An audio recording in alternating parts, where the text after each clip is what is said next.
Of course, once again, we are talking about Blake Lively, you guys, because this situation that she is in with Justin Baldoni, this legal battle, it's not going away anytime soon. And of course, there is more being said online about the lawsuit, stuff that Blake is doing, Justin. I mean, you guys, it's never ending, but we're going to get into all of the new updates. All of this began during the production of It Ends With Us, a film Blake was starring in and Justin was directing.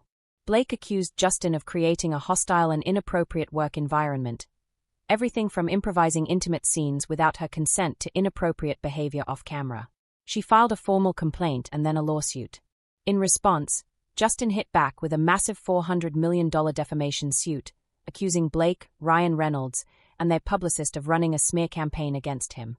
Since then, the situation has only gotten messier, and now we're getting new information that's making headlines all over again. Seriously, the past 5 months of this lawsuit have been absolutely insane. Every time it feels like there couldn't possibly be any more twists, more details come out. Here's the latest, and it's a lot. One of the biggest bombshells is that Blake actually filed a secret lawsuit last year through a shell company called Van Sant Incorporated. This wasn't public knowledge at the time, and the lawsuit didn't name any defendants. But it allowed her team to legally subpoena communications from Justin's former publicist, Stephanie, which is how Blake had those text messages that the New York Times reported on back in December. There had been a lot of speculation about how Blake got access to those messages, because the legal documents said they were obtained through a subpoena, but there was no public record of any lawsuit before December. Now we know, there was a lawsuit. It was just filed secretly under the shell company Van Sant Incorporated. If you don't remember, those text messages allegedly showed Justin and his team plotting to destroy Blake, saying things like, "We can bury anyone," basically suggesting a coordinated effort to take her down, at least, according to Blake's legal team. Justin's side has fought back hard, claiming the messages were cherry-picked and taken out of context to fit her narrative. Now, about Van Sant Incorporated, it's a Delaware-based shell company with minimal public records. California corporate filings list Blake, under the name Blake Reynolds, as the CEO. The company was used to file the anonymous lawsuit that enabled the subpoena of communications from Justin's former publicist. Blake's legal team defends using Vondona Incorporated, arguing that Doe lawsuits, anonymous lawsuits, are common and perfectly legitimate legal tools. However, Justin's attorney, Brian Friedman, has fiercely criticized this move. Justin's legal team harshly criticized Blake's tactic, calling it an abuse of the legal process and a way to obtain documents without giving proper notice. More specifically, Justin's attorney, Brian Friedman, told Deadline on Monday, Ms. Lively and Mr. Reynolds' company, Van Sant, had nothing to do with this case, and they knew it. This Doe lawsuit was designed purely to obtain subpoena power without any oversight or scrutiny, effectively denying my clients the ability to contest the validity, nature, and scope of the subpoenas. Friedman, who has himself dealt with plenty of Doe lawsuits and legal controversy over the years, went even further, adding, "There is nothing normal about this. Officers of the court have a duty of candor to the court and an obligation not to file fictitious lawsuits that have no basis in fact or law. A party with no connection to these proceedings, asserting a breach of contract against another party they claim not even to be able to identify, does not qualify. This was done in bad faith and constitutes a flagrant abuse of the process."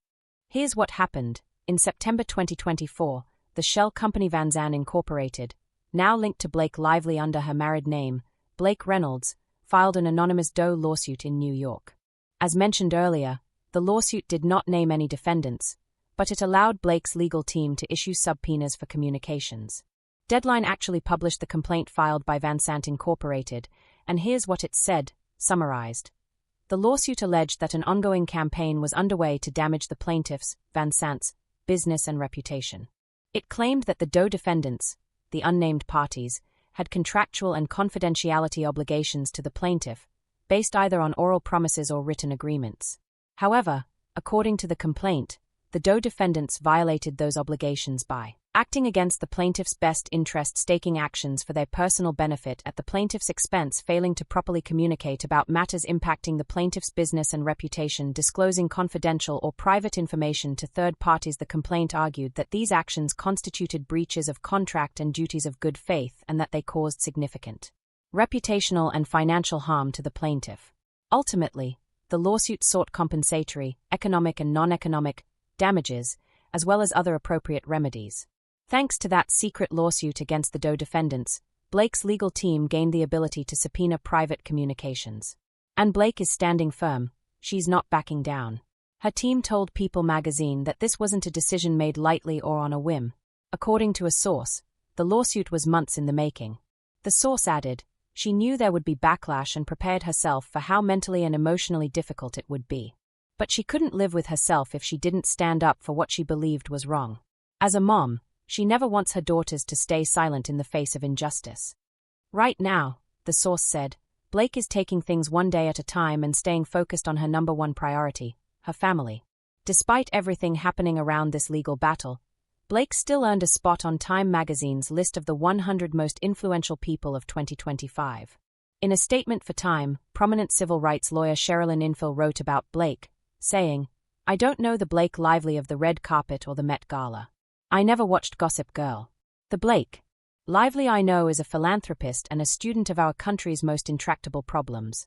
She and her husband, Ryan Reynolds, reached out in 2019 to contribute to the NAACP Legal Defense Fund. I admired her curiosity and her sincere effort to understand the conditions that shaped our country. She's a serious person, a risk taker, and she's committed to moving this country forward for her children and for mine.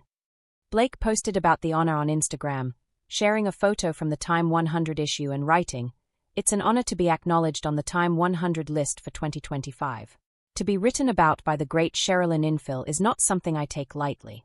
Her work has shaped our nation, and she has shaped my heart and stamina to never stop believing in a better, safer future for everyone.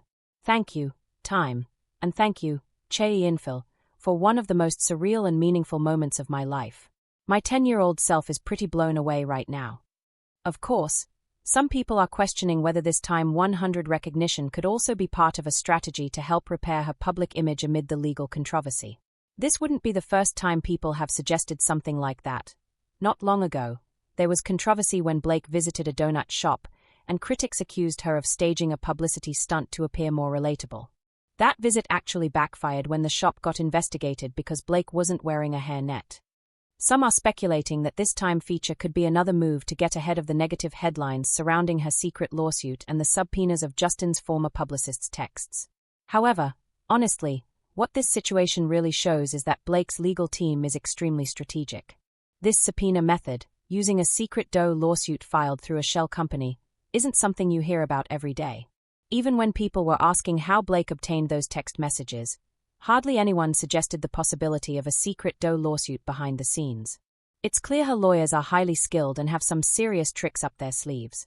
But now, I'm curious, what do you guys think about all of this? Let me know your thoughts in the comments. Love you all so much, and I'll talk to you in the next video. Bye, guys. Musical note.